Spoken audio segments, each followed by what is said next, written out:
falando: Deus, se o Senhor quiser fazer através deles, faça. Amém, irmãos? Aleluia. Glória a Deus. Glória a Deus. Faz bastante tempo, eu posso dizer para você que até anos, ou ano, eu acho que uns anos aí, que eu gostaria, né, de trazer uma mensagem para a igreja. E todas as vezes que eu estava na escala e tal, eu ia lá e orava, e essa mensagem vinha na minha mente, e eu tentava, né, transmitir, colocá-la no papel, e aí eu tinha aquela trave, e o Senhor me dava outros temas, outros assuntos para tratar. E quando foi esses dias, essa mensagem se levantou novamente no meu coração, e eu percebi, né, que hoje seria o dia propício para a gente poder falar um pouco a respeito. O assunto, né, que eu quero compartilhar com vocês é um assunto extremamente complexo, é um assunto extremamente importante, né, é um assunto que, por causa do nível de complexidade dele, acaba que, assim, nós poderíamos fazer, e tem igrejas que fazem realmente um seminário de dias, né, falando sobre o tema, falando sobre esse assunto, mas eu pontuei aqui algumas coisas que saltaram ao meu coração para a gente poder estar conversando um pouquinho essa noite. E eu queria que você abrisse sua Bíblia lá em 1 Tessalonicenses 5, 1 Tessalonicenses 5, 23. 1 Tessalonicenses, melhorou? 5, 23, diz assim, você encontrou? E o mesmo Deus da paz vos santifique em tudo, e o vosso espírito, alma e corpo sejam conservados íntegros e irrepreensíveis na vinda de nosso Senhor Jesus Cristo. Então, irmãos, aqui nós aprendemos pela palavra algo muito importante, algo de extrema importância e que infelizmente não é conhecido de todo o corpo de Cristo de uma forma geral, que é a verdade de que somos um espírito, possuímos uma alma e habitamos num corpo. Amém? Nessa ordem aí, como o pastor Zenilton falou no domingo. Não pode inverter as ordens. Como ele falou, nesse caso, a ordem dos fatores altera o produto. Amém? Então, nessa sequência, nessa ordem, eu e você precisamos compreender que nós somos um espírito, esse espírito possui uma alma e habita num corpo. Amém, irmãos? Então, especialmente para hoje, eu quero falar sobre a alma. Eu quero falar com você um pouco, eu quero chamar a tua atenção um pouco a respeito da alma e a respeito, irmãos, da importância que eu e você, como igreja, nós devemos dar à alma, ao cuidado da alma. Nós precisamos dar atenção a essa alma, amém? E é sobre isso que eu quero conversar um pouquinho contigo essa noite. Lá em Romanos 12, no 1 e 2, o apóstolo Paulo ele vai dizer assim, ó: rogo-vos, pois, irmãos, pelas misericórdias de Deus, que apresenteis o vosso corpo por sacrifício vivo, santo e agradável a Deus, que é o vosso culto racional. E não vos embriagueis, e não vos conformeis com... Eu estou embriagada ainda, é isso. E não vos conformeis com este século, mas transformai-vos pela renovação da vossa mente, para que experimenteis qual seja a boa, agradável e perfeita vontade de Deus. Irmãos, nesse tempo eu percebo um rogo de Deus, do Pai, a respeito de nós, eu e você, como igreja, termos cuidado com a nossa alma. Eu percebo um rogo do nosso Pai nesses dias para que eu e você demos crédito, demos atenção à alma.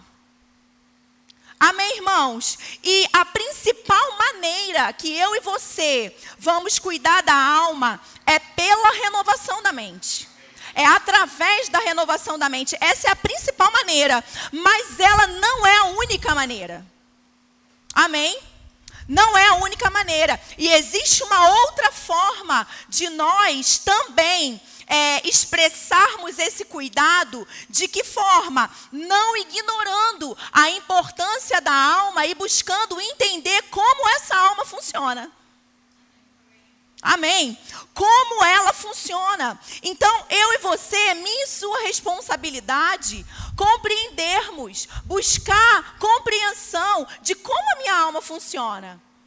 Para que eu possa tratar dessa alma da maneira adequada, da forma correta. Amém, irmãos? Por quê? Porque, queridos, eu conversei isso com Marta outro dia, com Cássia em casa também. E eu falei para elas o que eu percebo no meu coração. E eu falei para elas, hoje, os tempos que nós estamos vivendo hoje, os dias que nós estamos vivendo hoje, é muito pior do que qualquer outra era. Por quê? Porque hoje, irmãos, o ataque, ele é muito pior do que em qualquer outra era. Porque hoje o ataque não se trata de um ataque físico. O ataque hoje é mental. O ataque hoje é na mente. E eu não estou dizendo para você que nos tempos bíblicos, especialmente no Novo Testamento, especialmente no período da igreja, os nossos irmãos não eram atacados na mente. Mas eu estou dizendo para você, e pela palavra nós vemos isso, que o ataque lá, a perseguição lá, ela resultava em mortes, assassinatos, mortes brutais. E com certeza isso mexia com a alma deles, mas não da maneira que nós estamos vendo nesse presente século. Não da mesma forma. Amém, irmãos? Então, se nós olharmos para a palavra, irmãos, nós vamos ver que a postura, pela postura da igreja primitiva, nós vamos ver que os ataques eram diferentes dos de hoje. No que diz respeito à alma. Por quê? Porque eles sabiam plenamente quem eles eram. Então, uma igreja que se porta da maneira como eles se portavam, mediante as perseguições que eles sofriam, mediante os ataques que eles sofriam, e praticavam coisas como nós vemos em Atos 16, a partir do 23, irmãos, é uma igreja que guardou bem a sua mente.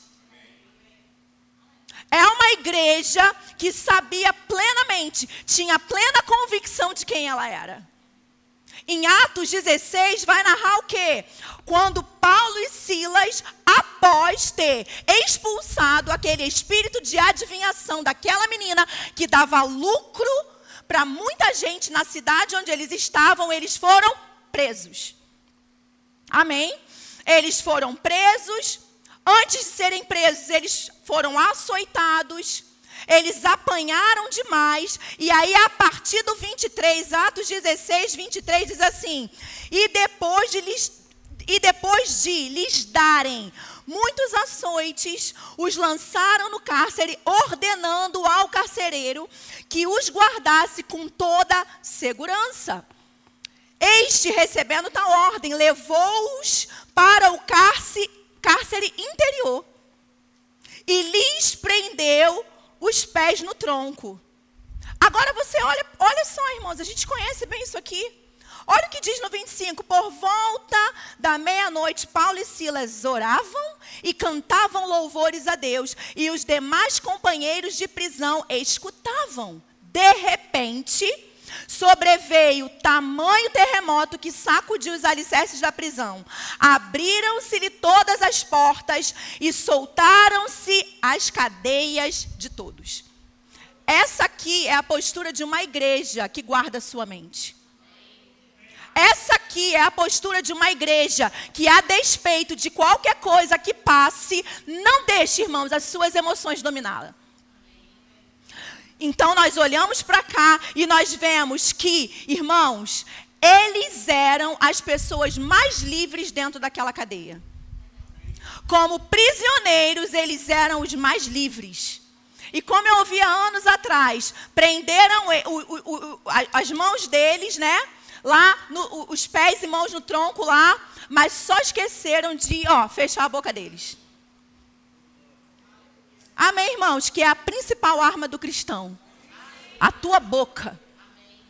Amém, irmãos? Então nós olhamos aqui, queridos, que a maior prisão do ser humano, a maior prisão que o ser humano pode sofrer, não é a prisão física, é a prisão mental. Porque eles estavam presos fisicamente, mas mentalmente eles estavam livres. Mentalmente, eles expressavam liberdade. Amém, irmãos? Então, nós podemos passar o que for, queridos. Literalmente, passar o que for. Enfrentar o que for, mas se a nossa mente ela estiver renovada e se a nossa mente estiver alinhada com a palavra, seja lá o que for, que eu e você venhamos a passar, nós vamos sair daquela circunstância, daquela situação vitoriosos.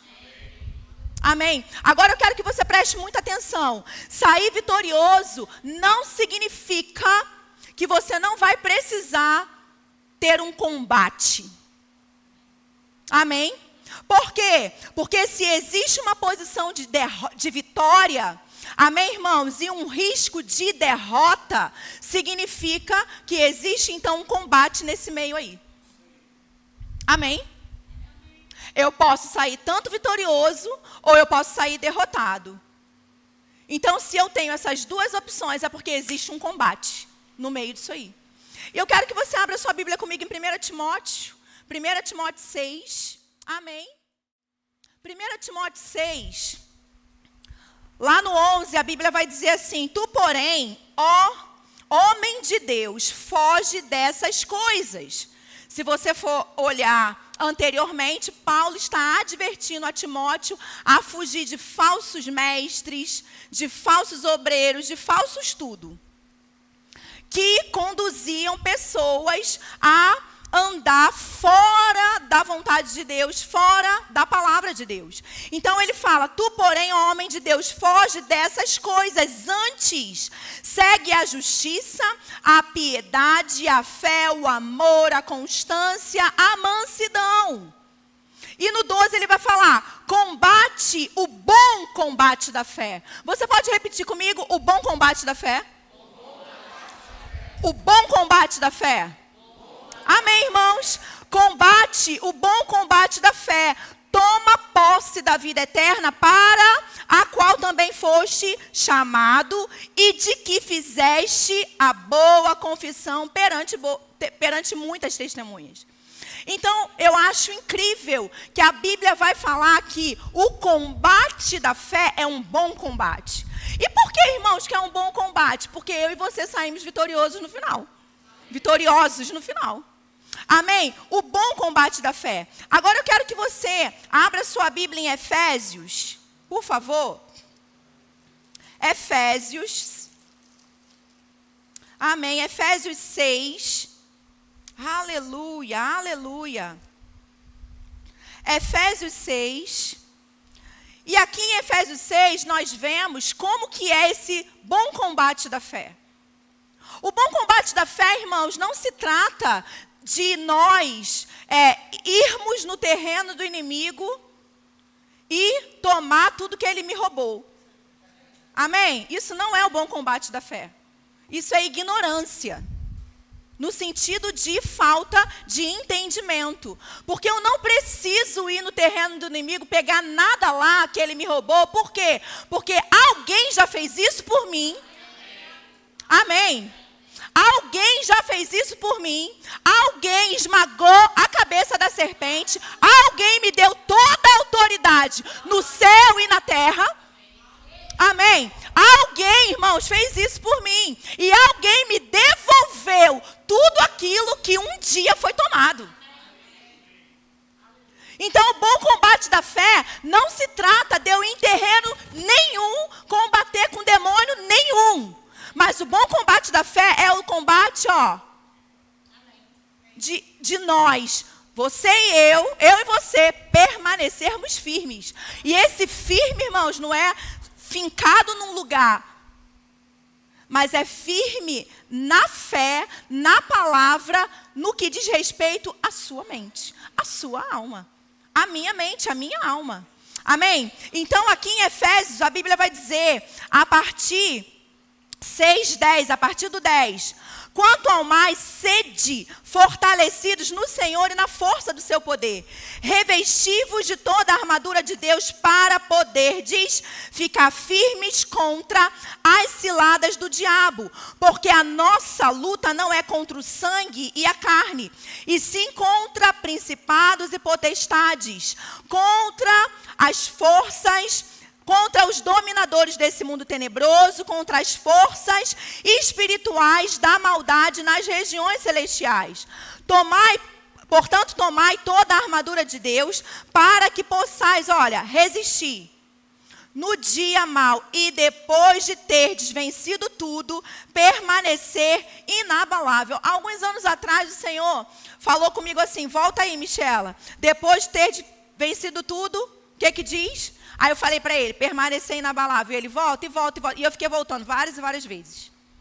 E aí ele falou para mim assim, permanecer inabalável. Você sabia, minha filha, que só permanece uma coisa, só permanece num determinado lugar porque ela sempre esteve lá? Você entendeu? Uma coisa só tem a capacidade de permanecer num lugar porque ela sempre esteve lá. Todo santo domingo e toda santa quinta-feira, quando nós chegamos aqui, esse bendito gasofilácio está aqui permanentemente. Ele não sai daqui, ele permanece aqui. Você está comigo?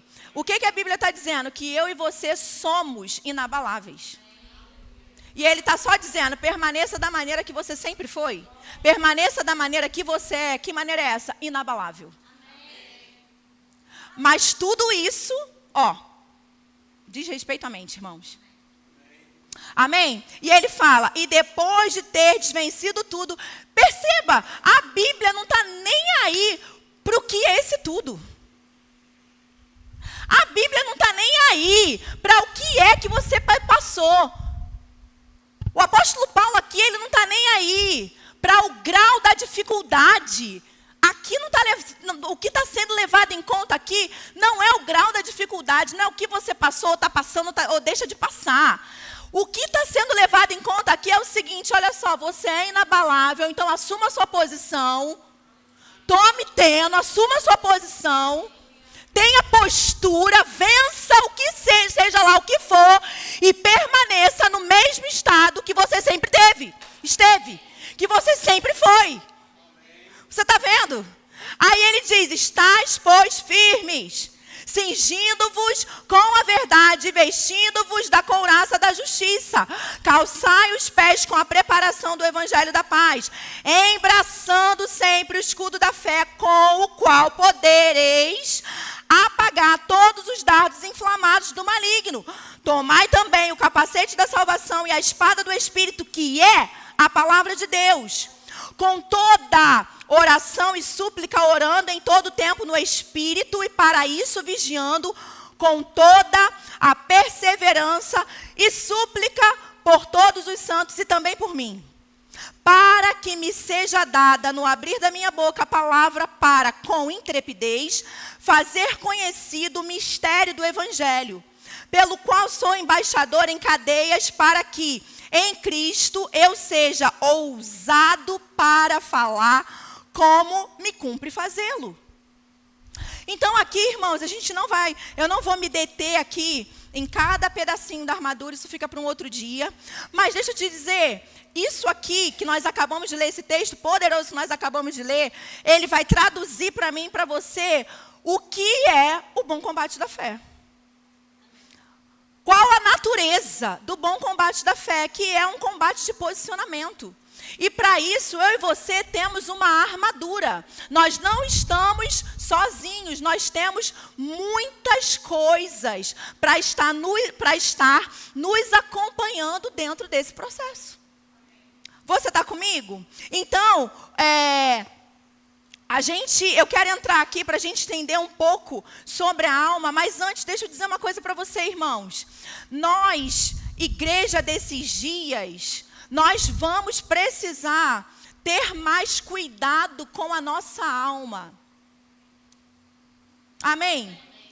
Deixa eu te dizer, se você soubesse que a sua vida depende de um determinado, de um determinado fator.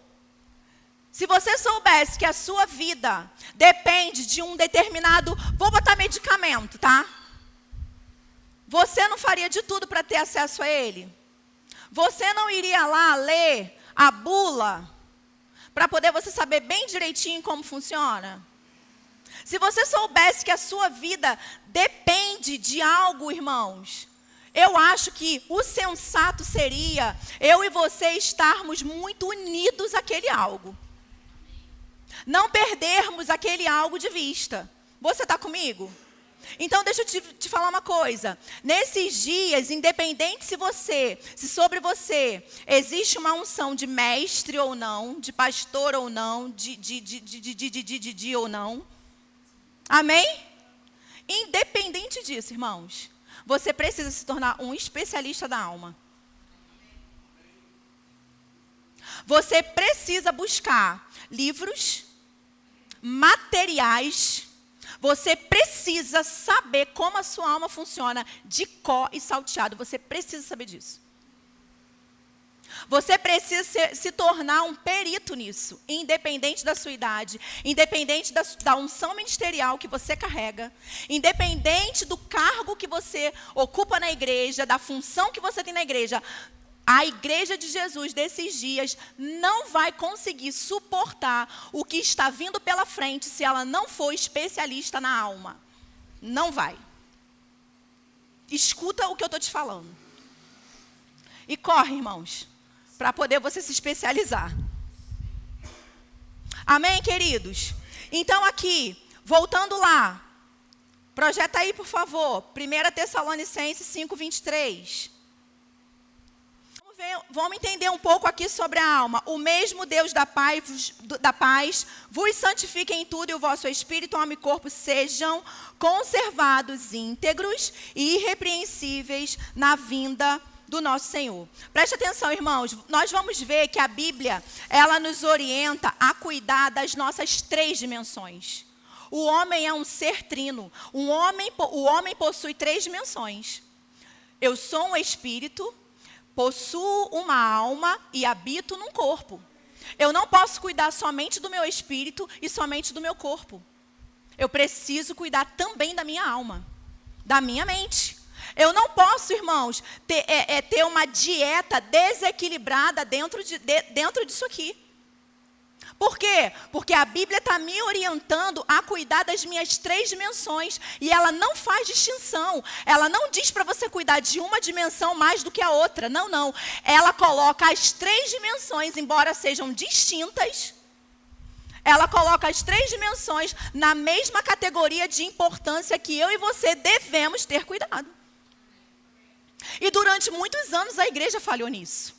Durante muitos anos, e eu vou dizer uma coisa para você, até hoje no nosso meio existe preconceito com relação a irmãos que vão a psicólogo. Até hoje, no nosso meio, existem irmãos nossos que são preconceituosos até com eles mesmos. Eu sou cabra macho. Eu sou da fé, eu não preciso de psicólogo, não. Então, deixa eu te dizer uma coisa, todo ser humano precisa de psicólogo. Principalmente nos dias de hoje.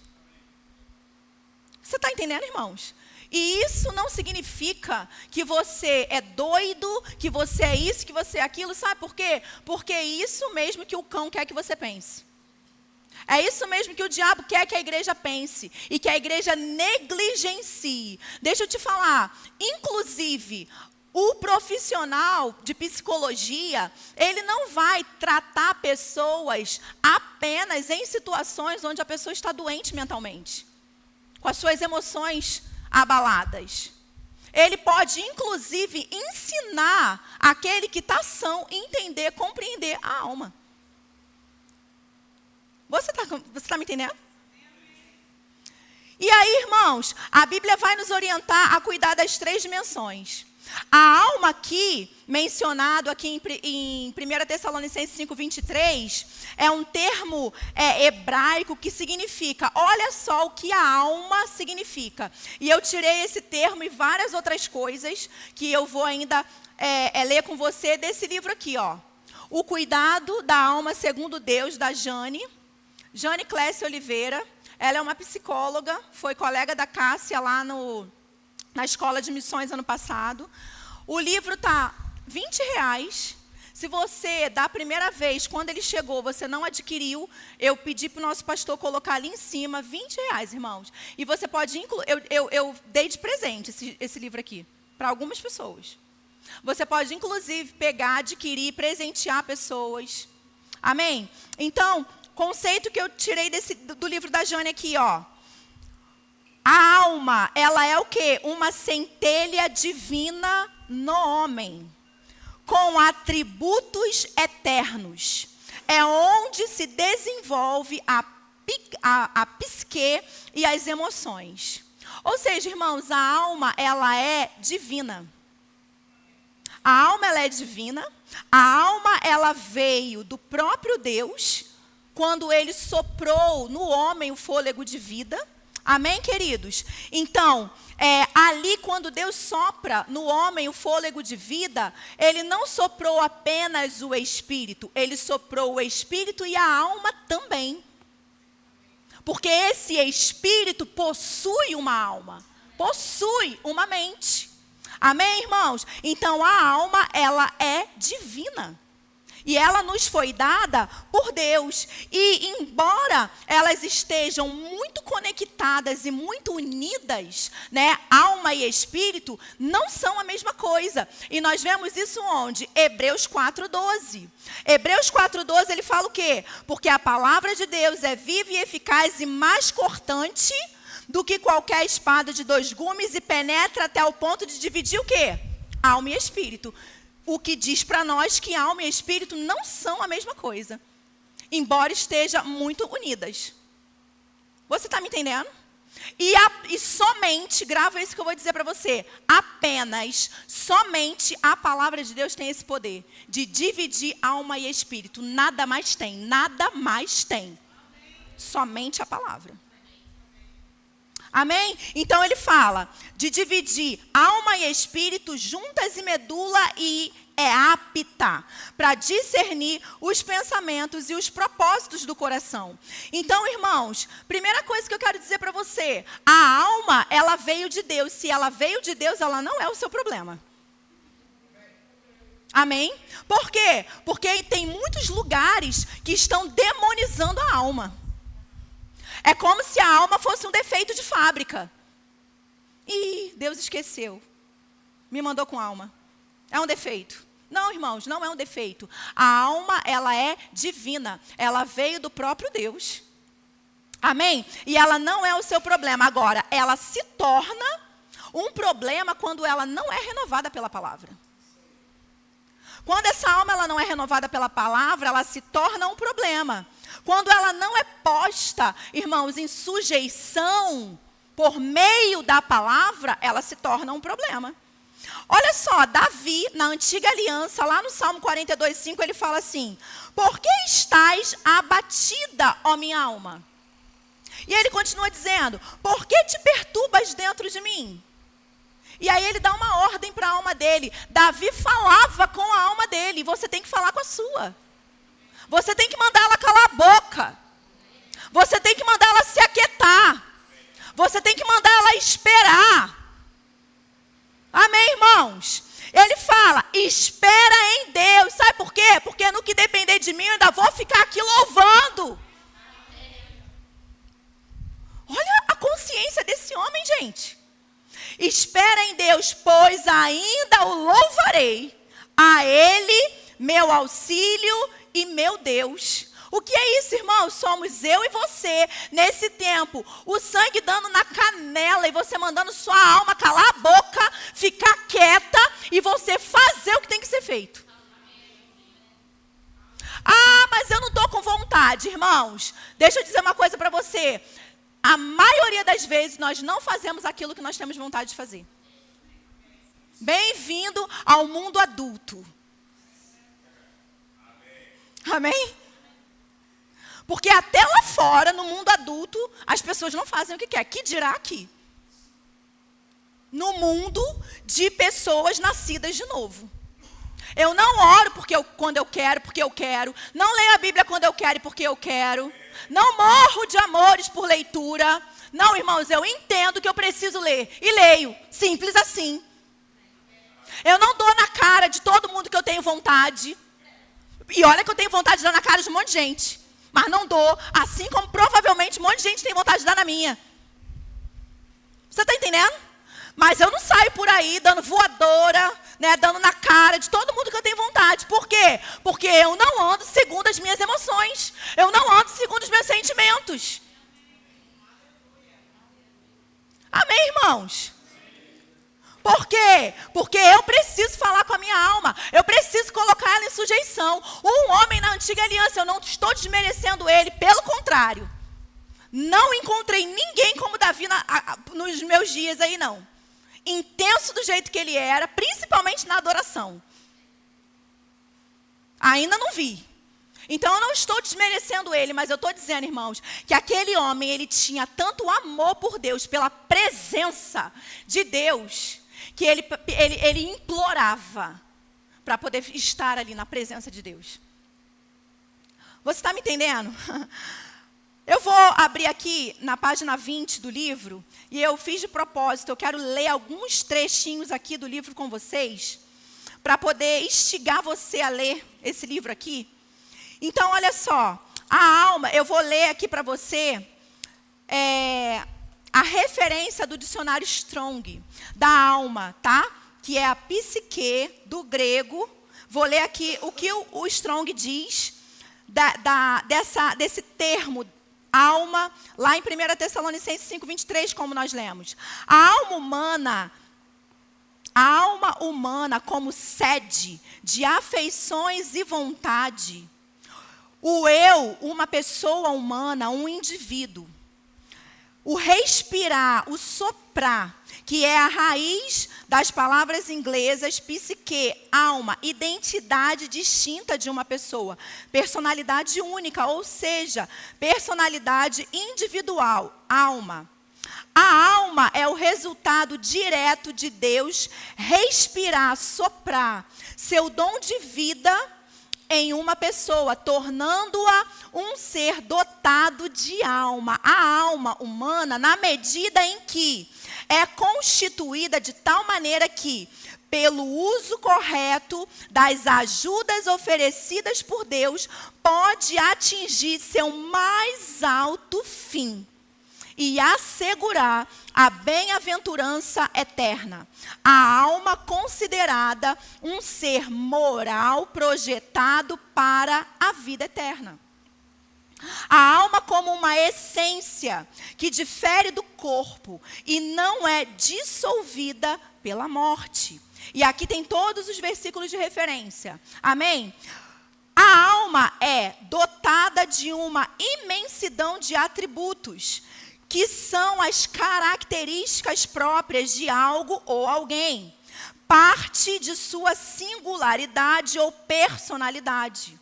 O melhor é saber que a palavra nos traz orientações em como lidar e cuidar de cada um deles. Amém, irmãos? Então, a alma, ela possui imensos atributos. Amém? Então, por exemplo, o que é a alma? A gente resume muitas vezes. A alma são as minhas emoções. A alma é a minha mente. Não, isso faz parte. A alma, ela possui inúmeros atributos. Amém? E aí eu quero falar um pouco com você sobre a afetividade. Afetividade. O que é a afetividade? Segundo aqui a psicologia, a afetividade é um conjunto de fenômenos psíquicos que são experimentados e vivenciados na forma de emoções, sentimentos e paixões. Então, o que é a afetividade? É um conjunto psíquicos de emoções, sentimentos e paixões. Agora, preste atenção, porque quando nós olhamos a respeito da emoção, a emoção, quando nós vamos estudar a palavra emoção no grego, essa palavra vem de emovere.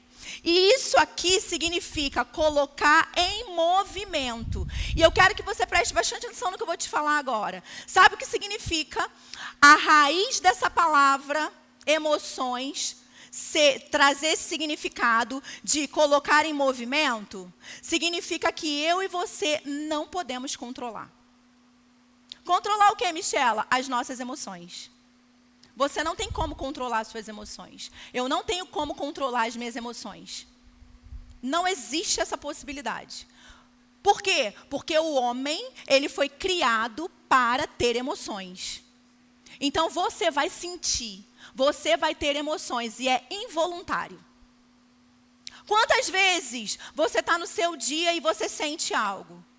E aí você se dá conta que você sentiu aquilo. Isso é involuntário, irmãos. Você não tem como controlar as emoções. Amém, irmãos? Agora, é nesse ponto aqui que muitos de nós cristãos temos naufragado. Por quê? Por falta de conhecimento, por falta de entendimento, por falta de compreender como que a alma funciona. E aí, já nos sentimos extremamente condenados quando estamos sentindo determinadas coisas. Agora, irmãos, eu não posso escolher, eu não posso decidir. Não é como um controle remoto, como a Jane coloca no livro. Que eu ligo, desligo, que eu tenho o controle. Não, as emoções não são assim. Eu simplesmente sinto. Agora, o que é importante dentro disso que eu e você saibamos? Que embora eu simplesmente sinto, não tenho o controle. O que eu posso fazer, o que eu vou fazer com aquilo que eu estou sentindo, aí sim eu tenho controle.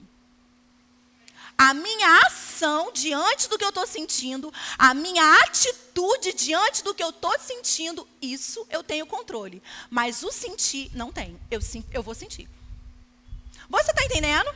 Então, nós precisamos compreender isso, irmãos. Por quê? Porque o mundo lá fora, e eu trouxe um bônusinho aqui para compartilhar algo bem forte com você no final. O mundo lá fora está sendo levado pelas suas emoções, por aquilo que sentem. E muitos de nós cristãos também, por ignorância, pela falta de compreensão. Amém, irmãos? Então aqui, irmãos, eu posso escolher o que eu vou fazer com aquilo que eu sinto. Sentir, eu vou sentir. As emoções, elas são inerentes ao ser humano. Agora, o que eu vou fazer com aquilo que eu sinto, isso eu posso decidir. Amém? E aí, irmãos, as paixões e os sentimentos são o quê? Paixões. As paixões, elas são como as emoções. Elas são abruptas e voláteis. Então, quando se trata de paixões carnais, vontades, elas devem ser crucificadas e não alimentadas. Amém? Da mesma forma, sentimento. O que é o sentimento? Sentimento é uma parte da afetividade. Lembra? A afetividade é um conjunto. Emoções, sentimentos e paixões.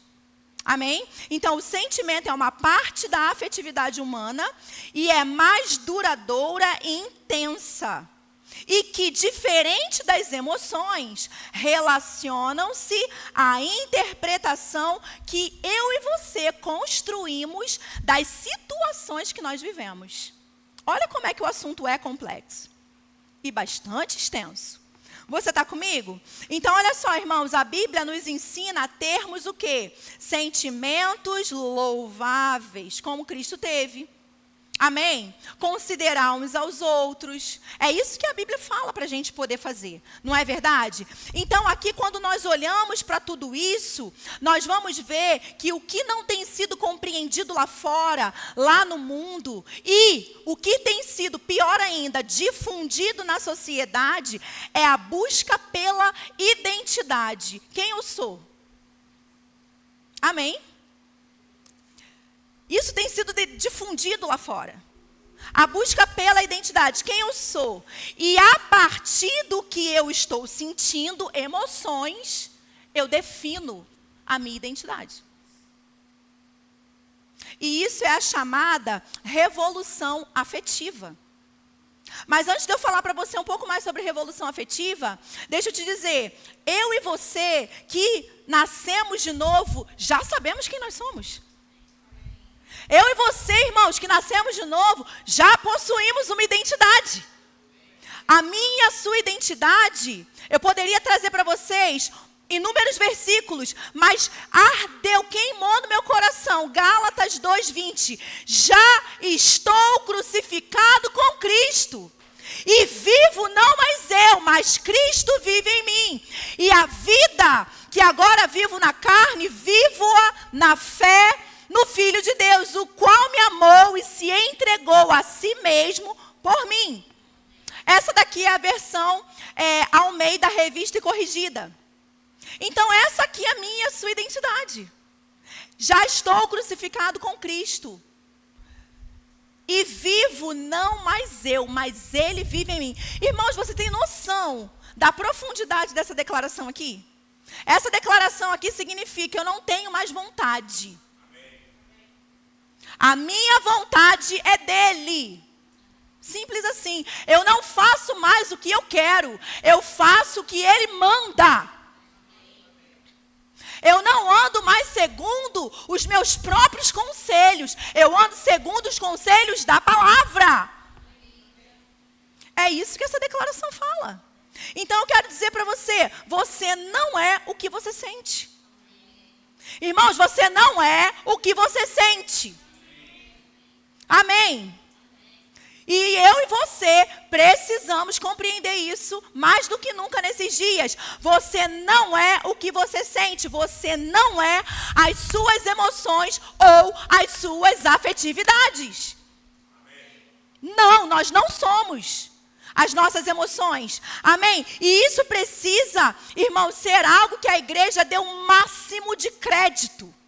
Por quê? Para que eu e você não sejamos levados, irmãos, conduzidos por aquilo que nós sentimos. Amém? Para que a gente não seja conduzido. Olha só, Filipenses 4:8, ele vai dizer: finalmente, irmãos, tudo que é verdadeiro, tudo que é respeitável, tudo que é justo, tudo que é puro, tudo que é amável, tudo o que é de boa fama, se alguma virtude há e se algum louvor existe, seja isso que ocupe o vosso pensamento. Então você não precisa ser levado, conduzido por aquilo que você sente. Amém, irmãos? Mesmo que você não tenha escolha de não sentir. E outra, você pode escolher o que você pensa. E pensamento é diferente de sentimento. Pensamento é diferente de emoções. Amém, irmãos? O que Paulo está falando aqui? Está falando sobre pensamento e não sobre sentimentos. E não sobre emoções. Agora, os sentimentos, o pensamento vai afetar a nossa ação. Assim como os outros. Mas não são as mesmas coisas.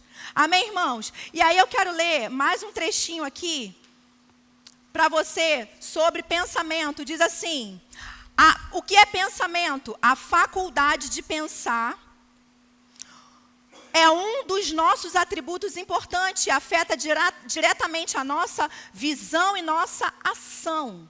Sendo a palavra nosso modelo, tudo quanto pensamos deve estar alinhado a ela. Do outro modo, sendo o diabo o enganador, cabe-nos ficarmos atentos para não acolhermos seus enganos através de pensamentos que nos chegam como sugestão à mente. Amém, irmãos? Então, olha só, o diabo não é burro, como alguns chamam. O diabo não é ignorante, como alguns chamam, e eu lá no passado, sem entendimento, naquele afã do primeiro amor, dizia, o diabo é burro, o diabo é ignorante. Não, ele não é. Ele é astuto. A Bíblia não chama o diabo de burro, a Bíblia não chama o diabo de ignorante, pelo contrário. O nosso adversário, ele é muito estrategista. Ele é muito astuto. E ele sabe, irmãos, ele está há mais de 2000 anos derrubando a humanidade. Então, deixa eu te dizer, não ache que você, na sua própria força, no seu próprio entendimento, vai conseguir lidar, porque você não vai. Amém? Nós só conseguimos, no nosso dia a dia, vencer as astutas ciladas do diabo por causa da palavra. E do Espírito. Amém? E Deus nos dotou, sabe, irmãos, do Espírito Santo e de inúmeros recursos que estão aqui na palavra dele para que eu e você possamos, irmãos, nos munir contra o astuto. Você está comigo? Então, vamos lá. Vou falar aqui para você um pouco sobre essa revolução afetiva, tá? Irmãos, hoje, nós estamos numa sociedade onde as pessoas, elas não sabem literalmente quem elas são.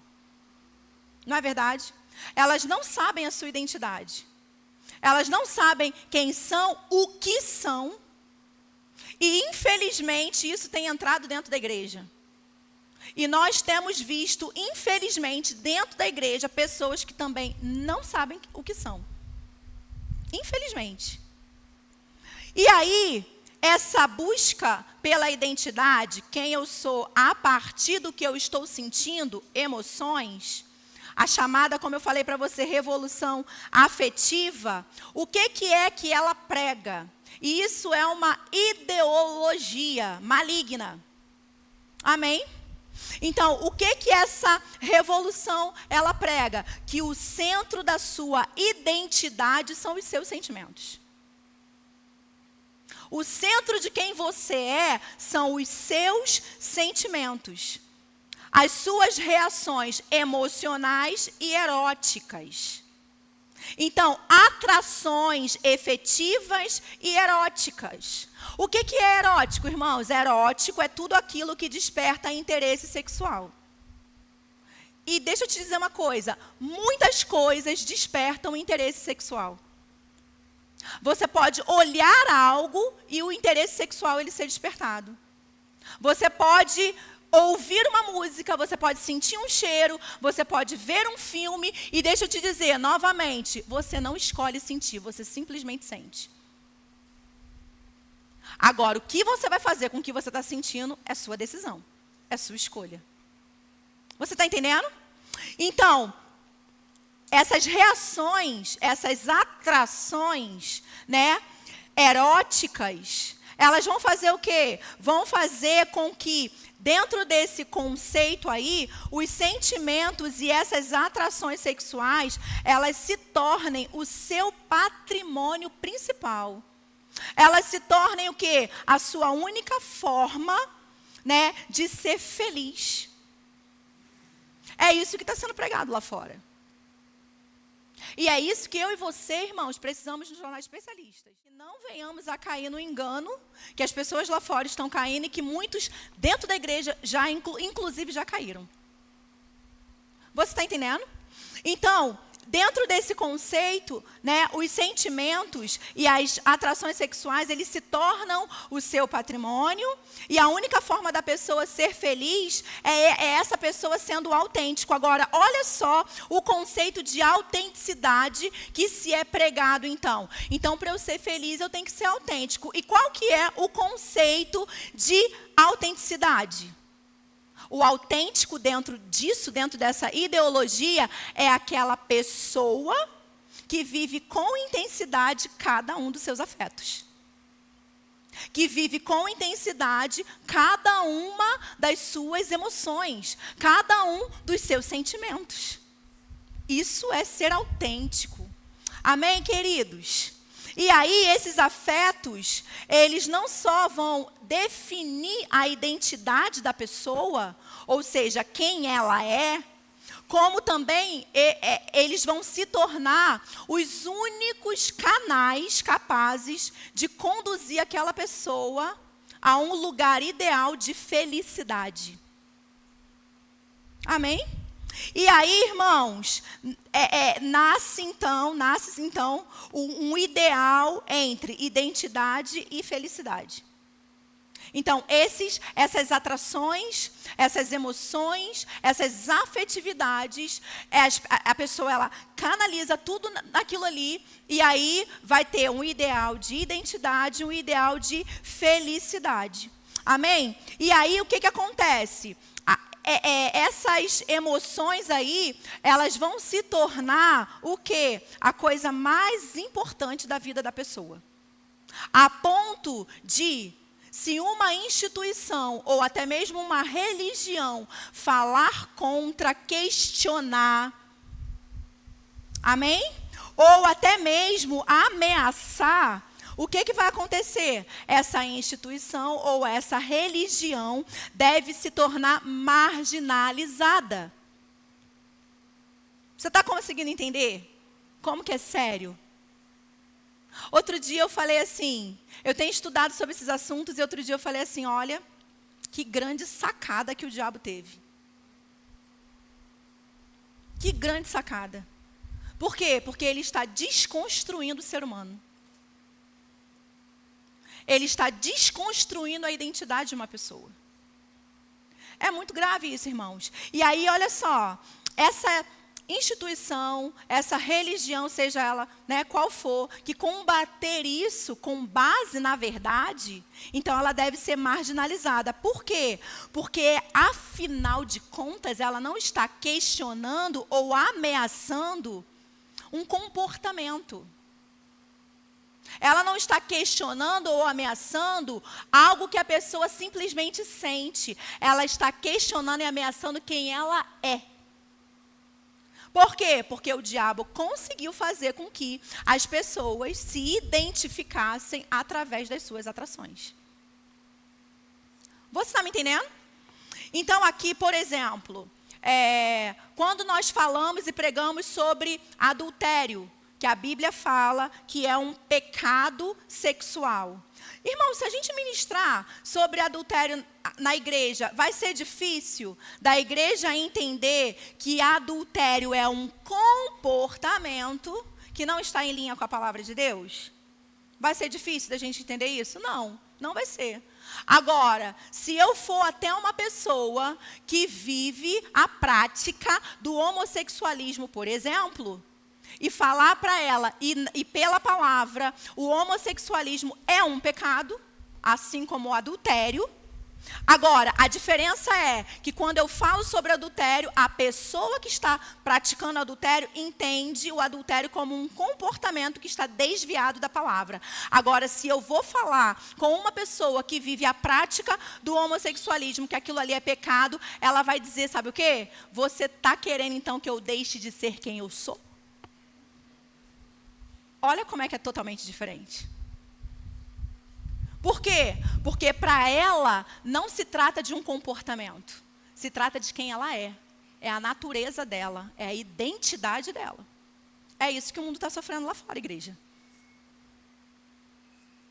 E é isso que está entrando dentro da igreja.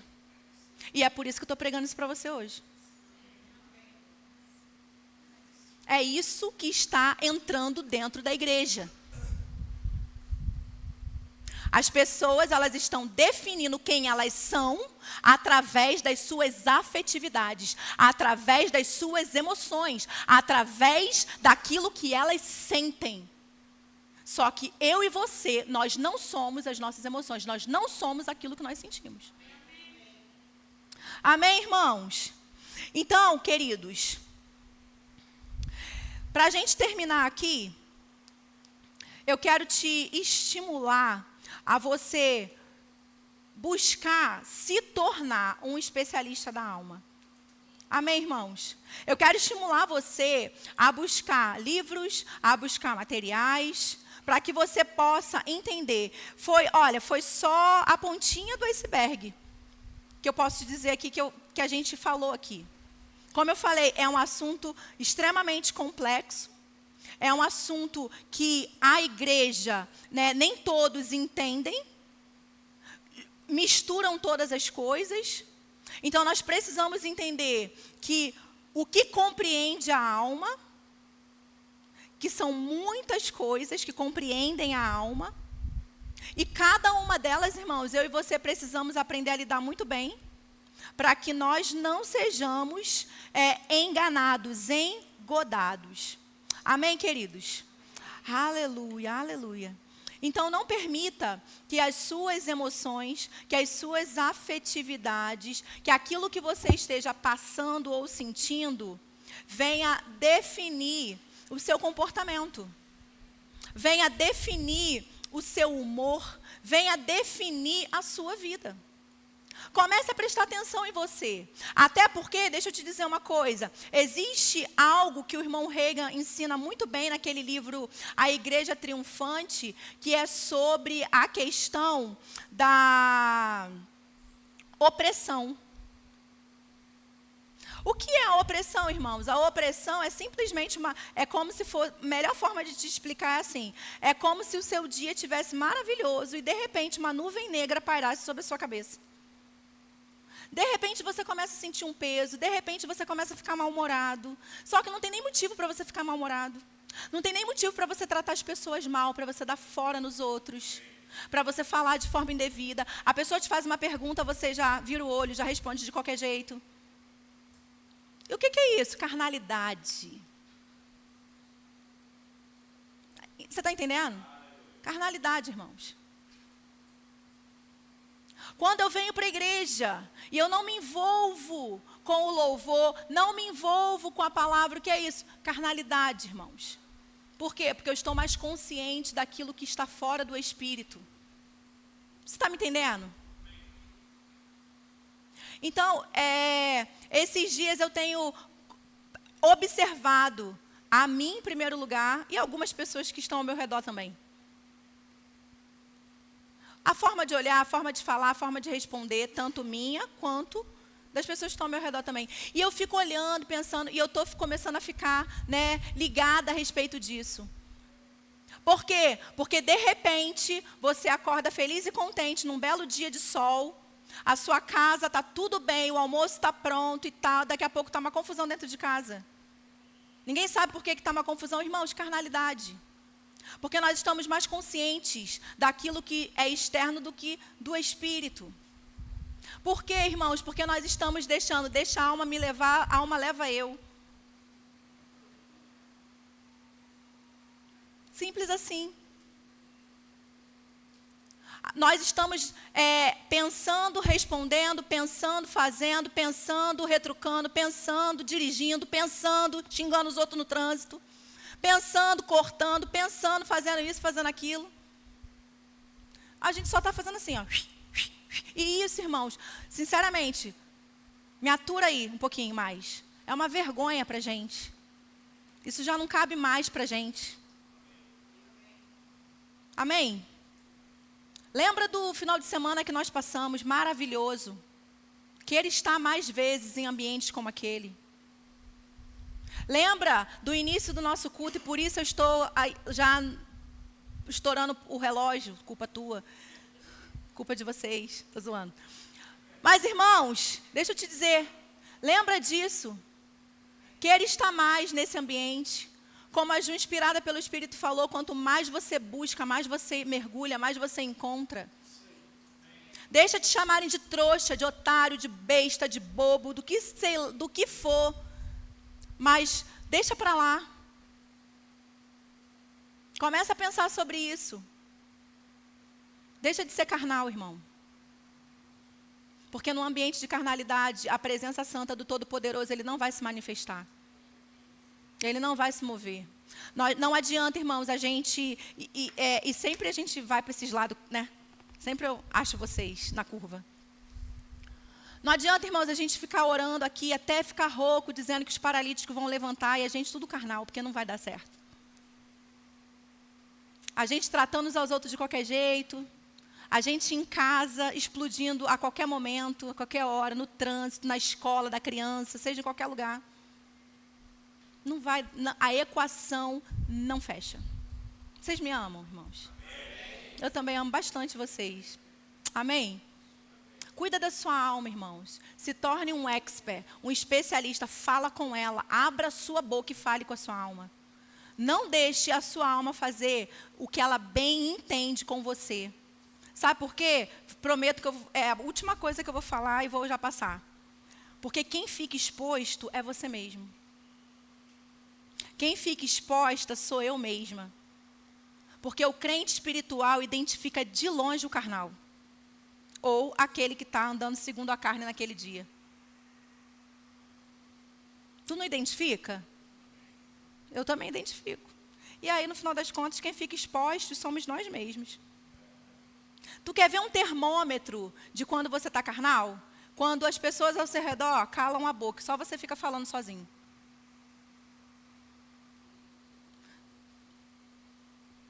Aí já é um termômetro para alguns. Quando você está lá fazendo aquele monte de mequetrefe, e aí a pessoa que está do seu lado, ó, se cala, fica quietinho, não reage, nem respira direito. É por quê? Porque ela não quer entrar na onda contigo da carnalidade. Porque daqui a pouco, meu amigo, está um quebra-pau. Você está entendendo? Então, quando você começar a perceber as pessoas se calando, você insistindo com o negócio, insiste, a pessoa tentando te explicar. Uma coisa, eu vou ficar quieta mesmo. Não adianta não. É um sinal. E tantas outras coisas que a gente poderia falar aqui. Mas eu não vim aqui esculhambar vocês, nem a mim mesma. Amém? Eu só vim aqui dizer para vocês que nesses dias é do interesse do Espírito Santo que eu e você, é um rogo de Deus, que eu e você renovemos a nossa mente. Que nós nos tornemos especialistas, irmãos. E a semelhança do Espírito Santo, do apóstolo Paulo. E a semelhança do apóstolo Paulo. Eu e você, quando estivermos pregando a outros, não venhamos a ser desqualificados. Pois eu esmurro meu corpo e o reduzo à escravidão, para que, tendo pregado a outros, não venha eu mesma me tornar desqualificado. Sabe o que é isso? Eu ficar pregando para os outros aquilo que eu não vivo. Dando lição de moral nas pessoas, se eu mesma não faço. Seja calmo, irmãos, eu explodindo na minha casa. Não faça isso, irmãos. Respeite o sinal de trânsito, irmão. Faça não sei o que, irmãos. Faça não sei mais o que, irmão. E eu fazendo tudo diferente. Você está me entendendo? Amém, irmãos.